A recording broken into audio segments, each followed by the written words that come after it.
Prokrastynacja, czyli odkładanie spraw na później, to było moje drugie imię.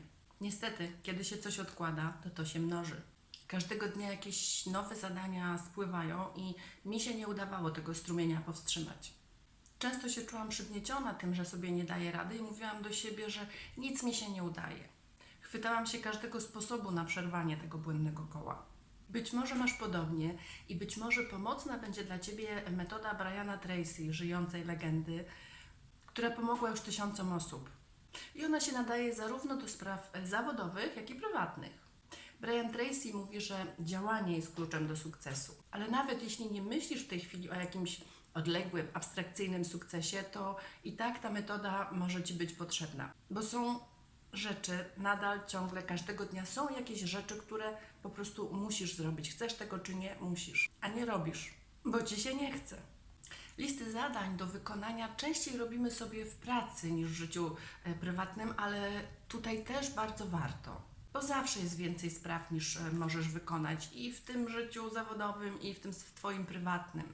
A ta lista jest Ci potrzebna do tego, że z tej wielkiej, długaśnej listy po prostu musisz wybrać to, co jest w tej chwili najważniejsze. To, co trzeba teraz zrobić. Czyli po prostu uporządkuj tę listę według ważności spraw, według ich priorytetów.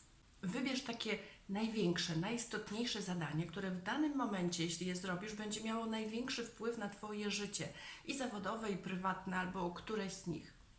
I to zadanie będzie jednocześnie tym, które najbardziej będzie, przed którym największy opór będziesz odczuwał, którego najbardziej Ci się nie będzie chciało zrobić. Będziesz zwlekać z jego wykonaniem, będziesz je odkładać w nieskończoność. O takim zadaniu i o tym, jak się z nim uporać, Brian Tracy wpisze w tej książce. Ona ma taki tytuł trochę odrażający. Zjedz tę żabę. Bo na wykonanie takiego zadania będziesz miał taką samą ochotę, jak na zjedzenie tej ohydnej żaby. Książka jest cienka, ale napakowana bardzo, bardzo przydatną, praktyczną wiedzą. I to porównanie do żaby jest bardzo trafne. Na przykład, jeśli masz do zjedzenia 2 żaby, to wybierz tę, która Ci się w danym momencie wydaje ohydniejsza, bo tą drugą to już łatwiej będzie przełknąć. To jest hardkorowe porównanie i metoda, jak dla kogoś, kto ma bujną wyobraźnię, jak na przykład ja sobie wtedy zawsze wyobrażałam tą żabę rzeczywiście, że mam ją na talerzu i ja naprawdę muszę ją przełknąć. Ale wielu osobom ta metoda pomogła. Chodzi o to, aby nie zwlekać, bo im dłużej się tej żabie przyglądasz, tym bardziej ohydna Ci się ona wydaje i tym mniejszą masz ochotę, żeby się zmierzyć z nią. Po prostu marnujesz czas, a ta żaba się staje coraz większa i coraz bardziej ohydniejsza. Nie jest tak? W tej książce Brian Tracy mówi też o 3 D, które prowadzą do sukcesu. Czyli decyzja, dyscyplina, ale mowa tutaj o samodyscyplinie, nie o dyscyplinie takiej narzuconej z zewnątrz, i determinacja. Kiedy ta metoda, czyli zjedz tę żabę, zadziała? Zadziała u osób zdeterminowanych, uporządkowanych i zorganizowanych. Takie jest moje osobiste doświadczenie. Dzisiaj ta metoda mi pomaga.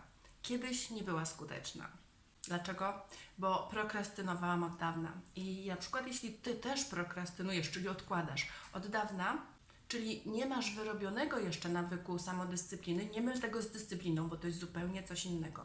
Jeśli nie masz wyrobionego nawyku samodyscypliny, to prawdopodobnie masz jeszcze zbyt mało silnej woli i determinacji i wytrwałości i w tym przypadku ta metoda raczej nie zadziała. U mnie nie zadziałała na początku, bo sama niechęć do wykonania zadania, wzmocniona jeszcze wyobrażeniem tej ohydnej żaby na moim talerzu, jeszcze bardziej mnie hamowała przed zrobieniem tego, co powinnam była zrobić.